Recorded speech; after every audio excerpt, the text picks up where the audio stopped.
I am Ferdinand Marcos, and I am the President of the Republic of the Philippines.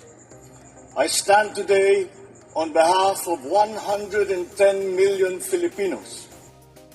Hi everyone, hello universe, it's me again. Shoutout sa inyo guys, sa mga Marcos Lily supporters, Filipino and OFW. Hello, nakita nyo yan? As usual, si PBBM, taga-salo, taga-gawa, ibig sabihin taga-pagtapos ng mga proyekto na nakatingga. Bakit? Ito, basahin ko sa inyo para detalyado guys, okay? Ang dami yan. Dismayado si DPW Secretary Vince Dizon na 6 na taong tingga ang bypass road sa Mabalacat, Pampanga. OM goes. Bypass road, 6 na taong tingga sa Pampanga. Anyari? Nasaan yung pundo? Pero guys, binuksan na. Ayan Wow.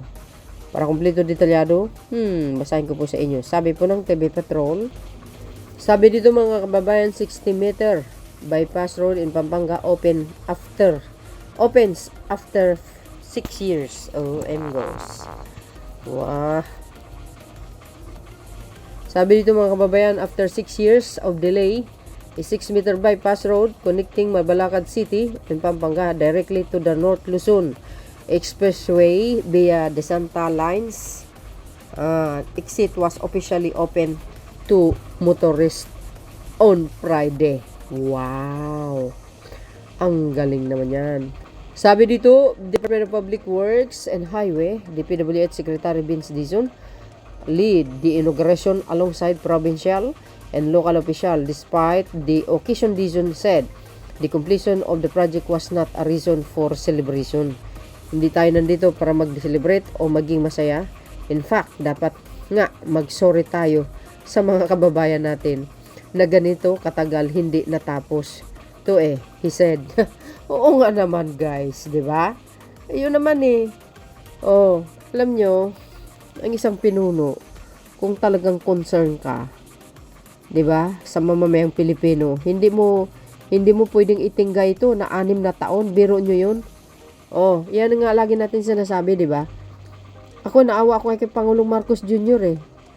Hindi ko lang mawari kung bakit ang mga ibang tao sinisisi pa siya na kung tutuusin, sinasalo niya lahat Yung mga unfinished business, poste lang ipinatayo, nakatingga.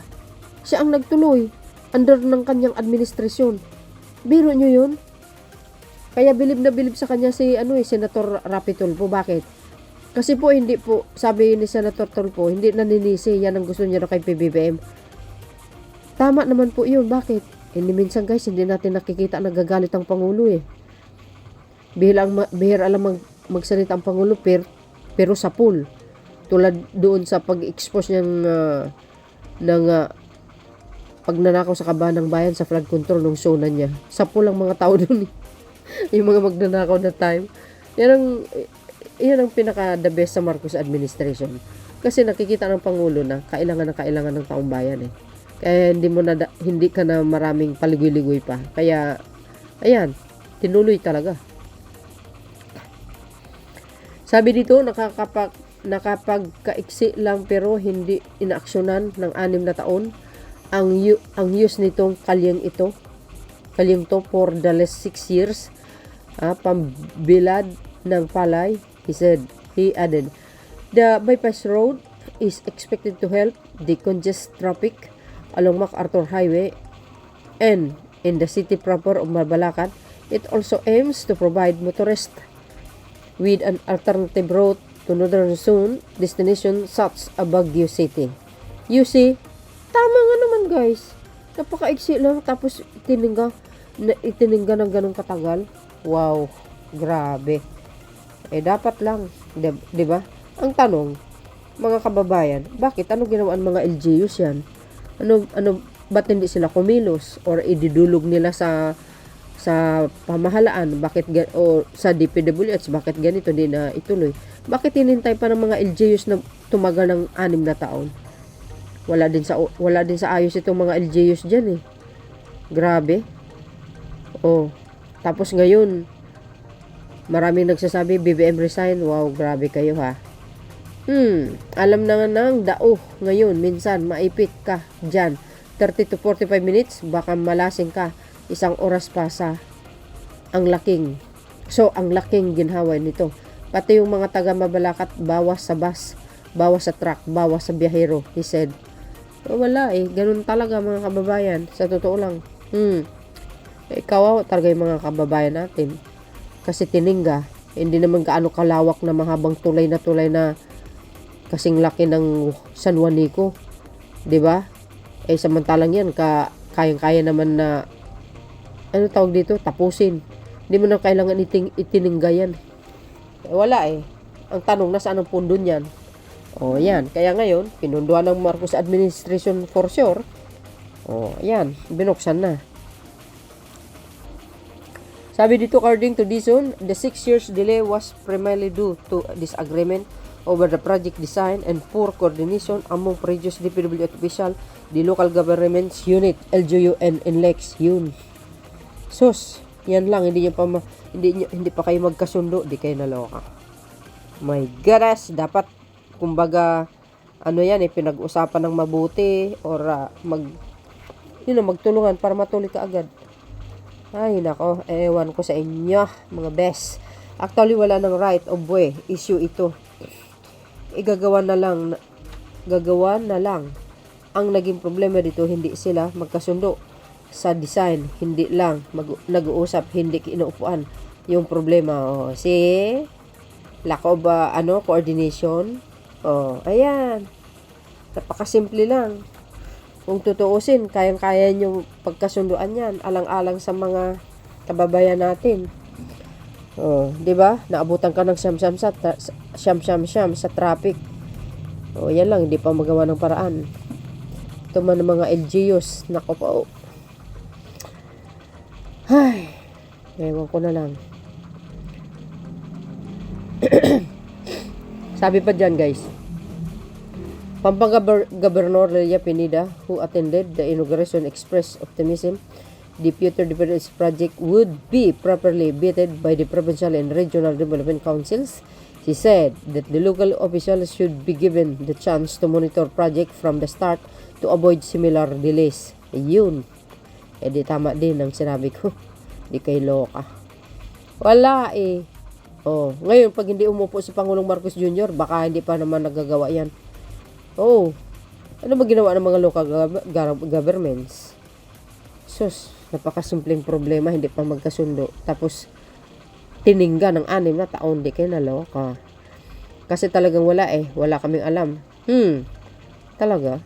Hindi namin alam ang mga project, hindi namin alam ilang taon.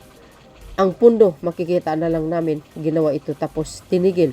Kagaya nito, kung binigyan lang kami ng pagkakataon na i-negotiate ang right of way, hindi tumagal ang ganito. Kaya lang, close ang communication sa LGU. Ayun ang problema.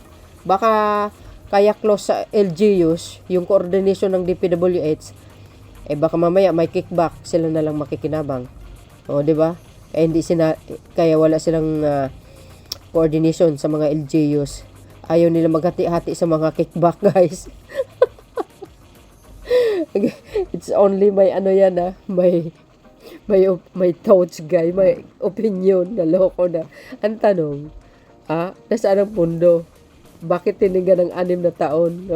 Yun ang dahilan, guys, sa hindi pagkakunawaan, lack of coordination, hindi magkasundo sa design. My goodness! Kung hindi pa si PBBM, nga. Hanggang ngayon, wala. Sayang ang pera ng bayan. But anyway, mga kababayan, ganun talagang buhay. Di ba? Ito yun, kanina, sabi dito. March 20, 2026. Yan. Binuksan.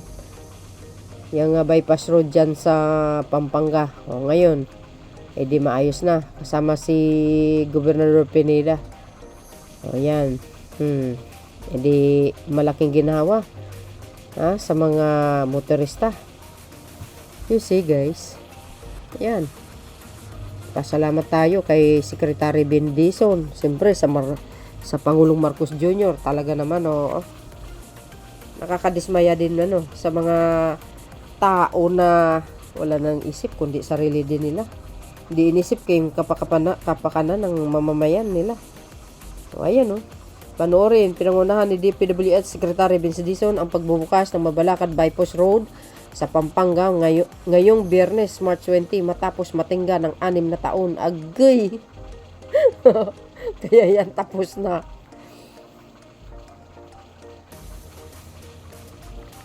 Kaya yan, bukas na. Aba, to God be all the glory, guys. At salamat po kay Secretary Dizon at kay sa Marcos administration. So yun mga kababayan ang aking pinaka-latest update. Abangan pa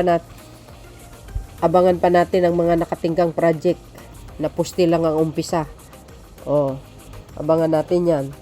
Ang mga inaugurasyon dahil si PBBM sinalo niya lahat. Yung mga nakatingga, siya po ang ang tumapos. Follow me and likes, guys. Follow me and likes, guys. Maraming salamat. Bye, bye, bye, and bagus. God bless Philippines. There's more. Bye, everyone.